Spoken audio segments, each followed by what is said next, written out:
से आ रही है। झारखंड में बड़े स्कैम की खबरें जिस तरीके से मंजरे आम पर आ रही थी, स्कॉलरशिप घपले के मामले में अब 11 एफआईआर दर्ज की गई हैं, जबकि 90 स्कूलों के खिलाफ कार्रवाई की गई है। 90 स्कूलों के खिलाफ कार्रवाई हुई है। स्कूलों के मुंतजमीन और अफसरान के खिलाफ केस दर्ज किया गया है। जिला धनबाद के ब्लॉक डेवलपमेंट अफसर की अर्जी पर यह कार्रवाई की गई है।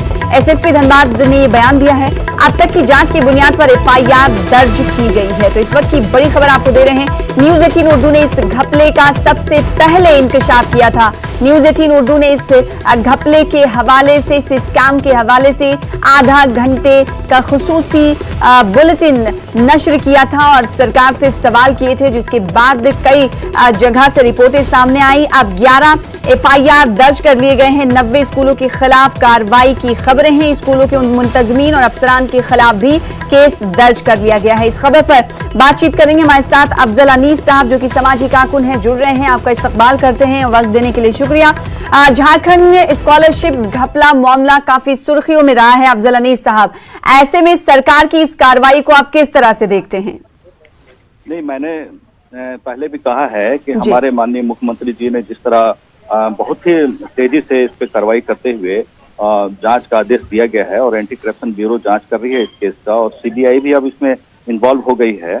और आपने जिस तरह कहा कि 11 एफआईआर, तो मैं आपको बताऊं कि आज जो मुझे पास जो जानकारी मिली है उसमें 25 थानों में 27 एफआईआर किया गया है पूरे धनबाद जिले में, और उसमें 409, 420, 467, 468, 471, 120 तथा 34 मनी लॉन्ड्रिंग तो आईटी एक्ट के तहत में है। ये मामला 109 लोगों पर दर्ज किया गया है, जिसमें 96 स्कूल के अलावा 9 लोग हैं जो सरकारी मुलाजिम है या सरकारी तौर पे वहाँ कहीं ना कहीं उसमें इन्वॉल्व में काम करते हैं। जी, आपके मुताबिक टोटल कितने एफआईआर दर्ज हुए?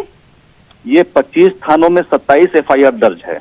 ठीक, अलग अलग थानों में, धनबाद जिले के अलग अलग थानों में 27 एफआईआर दर्ज किया गया है। जी। ये पूरे धनबाद जिले की मैं बात कर रहा हूँ, और सिर्फ धनबाद जिले में नहीं बल्कि मेरे पास जो जानकारी मिल रही है दूसरे जिलों में भी 12 एफआईआर होने की जानकारी मुझे अब तक मिली है। और धनबाद जिले की जो बात कर रहे हैं आप, तो धनबाद जिले में जिस तरह 9 करोड़ 99 लाख का फर्जीवाड़ा हुआ है 96 स्कूलों में, तो वो तो एफआईआर हो ही चुका है। और जो लोग इसमें शामिल हैं, अब तो मैं चाहता हूँ कि जो लोग शामिल हैं उसे गिरफ्तार किया जाना चाहिए, उसे जेल के अंदर भेजा जाना चाहिए, क्योंकि जो गरीबों का हक मारा जा रहा है ये बहुत ही अफसोसनाक पहलू है। जो गरीब है, पढ़ नहीं पाते हैं, जिनको सेंट्रल गवर्नमेंट ऑफ इंडिया की जानिब से पढ़ने के लिए वजीफा दिया जाता है, उसमें फर्जीवाड़ा जो पूरे झारखंड में देखने को मिल रहा है। ये सिर्फ धनबाद जिले की ये अभी न्यूज चल रही है, लेकिन मैं कहता हूँ कि पूरे झारखंड में अलग अलग जिलों में बहुत ही एक सुनियोजित, एक मतलब के मुनज्जम तरीके से इसमें फर्जीवाड़ा किया गया है। और इसमें सिर्फ जिले का नहीं बल्कि एक अंतर्राज्यीय गिरोह होने की मुझे शक है। इसमें एक बड़ा गिरोह इसमें शामिल है, क्योंकि पूरे झारखंड में अलग अलग जिलों में जिस तरह की बातें आ रही हैं, मेरे पास गिरिडीह से भी 2 स्कूलों से फोन आया था, वहां भी जांच चल रही है, वहां के बीडीओ और सीओ जांच कर रहे हैं। और सबसे बड़ी बात यह है कि उस जो स्कूल है उनको जानकारी नहीं है कि उनका यूजर आईडी पासवर्ड मिला हुआ है, उनके बच्चों को किसने वेरीफाई किया है उसे जानकारी नहीं है। एक स्कूल ने तो बताया गिरिडीह का कि जब मैं वहाँ नोडल ऑफिसर के पास गया तो मेरे यूजर आईडी पासवर्ड में किसी दूसरे व्यक्ति का नाम लिखा हुआ था और उनको यूजर आईडी पासवर्ड दे दिया गया था। एक ने कहा कि मेरे स्कूल का 36 बच्चे का एप्लीकेशन वेरीफाई हुआ है, जिसमें 19 ही बच्चे मेरे स्कूल के हैं, बाकी 13 बच्चे स्कूल के हैं, बाकी 19 बच्चे दूसरे कौन है मैं नहीं जानता हूं।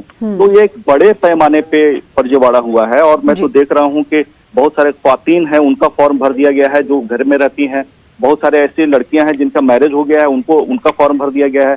यहाँ तक कि जो पॉलिटिकल एक्टिव नौजवान है उनके बच्चे का फॉर्म 11th का बच्चा है और उनका दूसरे जिले का 8th क्लास का स्टूडेंट बना करके फॉर्म अभी 2020-21 की मैं बात कर रहा हूँ, इसमें फॉर्म फिलअप कर दिया गया है। तो एक बड़ा फर्जीवाड़ा है। जाहिर सी बात है, बहुत बड़ा फर्जीवाड़ा है और सरकार पर भी कई सवाल उठे थे और सरकार ने इस हवाले से इकदाम किए और इकदाम का नतीजा हमारे सामने है कि कई एफआईआर दर्ज किए गए। अफजल अनीस साहब के मुताबिक 25 थानों में 27 एफआईआर दर्ज किए गए हैं अब तक। अफजल अनीस साहब का ये कहना है कि उनके पास कई फोन आते हैं। अफजल अनीस साहब, जिस तरीके से सरकार कार्रवाई कर रही है, आपको लगता है कि ये सरकार की जानिब से खुशाइंद कदम है? और जिस गिरोह की तरफ आप इशारे कर रहे हैं, आपको लगता है कि आने वाले दिनों में मुलव्विस गिरोह पर भी शिकंजा कसेगा?